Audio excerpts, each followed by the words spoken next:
Assalamualaikum warahmatullahi wabarakatuh. Perkenalkan, nama saya Sofi Putri Habilah, nomor absen 27, kelas 9A. Di sini saya dan teman saya Ziyadatul Ilmi, nomor absen 31, akan menceritakan tentang perlawanan rakyat Indonesia terhadap agresi militer Belanda. Setelah memproklamasikan kemerdekaan pada 17 Agustus 1945, Indonesia tidak serta-merta bebas dari penjajah. Belanda masih terus berupaya merebut kemerdekaan Indonesia melalui sejumlah serangan, salah satunya serangan agresi militer Belanda I. Agresi militer Belanda I adalah operasi militer yang digencarkan Belanda di Pulau Jawa dan Sumatera pada tanggal 21 Juli sampai 5 Agustus 1947. Di Pulau Jawa, Belanda bergerak ke Jawa Barat, Jawa Tengah, dan Jawa Timur. Mereka hendak menguasai perkebunan, pabrik, dan pelabuhan. Sementara di Sumatera, Belanda bertujuan menguasai perkebunan dan pertambangan, khususnya minyak dan batu bara. Karena sebab dari agresi militer Belanda I adalah kekalahan Belanda dalam peperangan yang membuat ekonomi Belanda lesu. Belanda pun ingin membangkitkan perekonomian negaranya dengan kembali menguasai kekayaan alam yang ada di Indonesia. Kekayaan alam ini rencananya akan menjadi modal ekonomi kerajaan Belanda. Belanda datang dengan membonceng pasukan sekutu yang menang Perang Dunia Kedua. Kali ini Belanda datang dengan bendera baru, bukanlah VOC, melainkan NICA atau Pemerintahan Sipil Hindia Belanda. NICA mendarat di Sabang, Aceh, dan sampai di Jakarta pada 15 September. Van Mock datang menyampaikan pidato dari Ratu Wilhelmina yang menyebutkan Indonesia dan Belanda akan membentuk sebuah persemakmuran. Dengan kata lain, Indonesia berada di bawah naungan kerajaan Belanda. Namun, masyarakat dan pemerintah Indonesia yang sudah merdeka tak menerima pidato tersebut.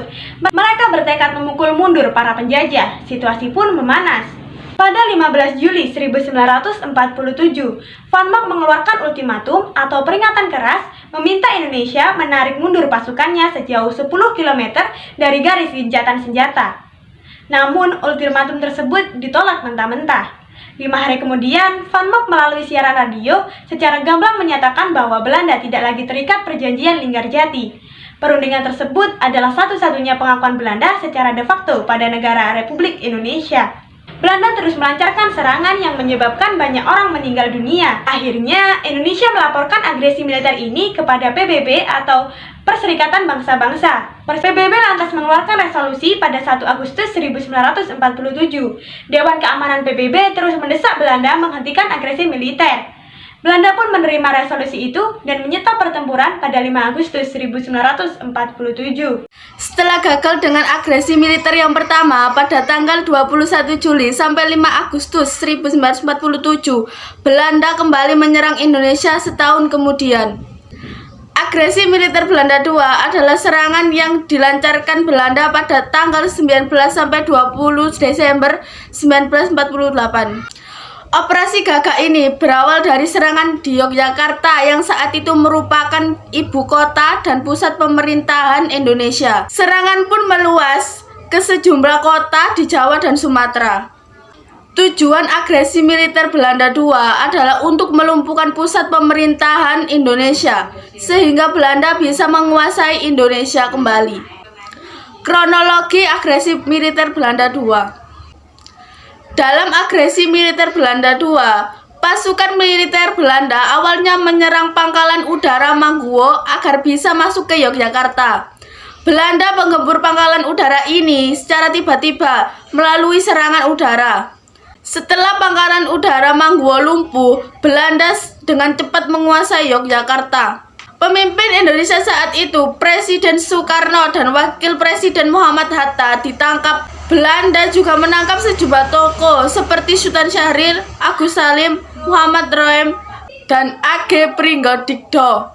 Mereka diterbangkan ke tempat pengasingan di Pulau Sumatera dan Pulau Bangka. Pembentukan pemerintahan darurat di Bukit Tinggi. Sebelum ditangkap, Presiden Soekarno sempat membuat surat kuasa kepada Menteri Kemakmuran Syarifuddin Prawiranegara untuk membuat pemerintahan darurat sementara. Soekarno memberikan mandat kepada Syarifuddin untuk membentuk Pemerintahan Darurat Republik Indonesia atau PDRI di Bukit Tinggi, Sumatera Barat. Peralihan pemerintahan ini bertujuan agar Republik Indonesia tidak terhenti dan terus menyusun strategi melawan Belanda. Sejak saat itu, tokoh-tokoh PDRI menjadi incaran Belanda.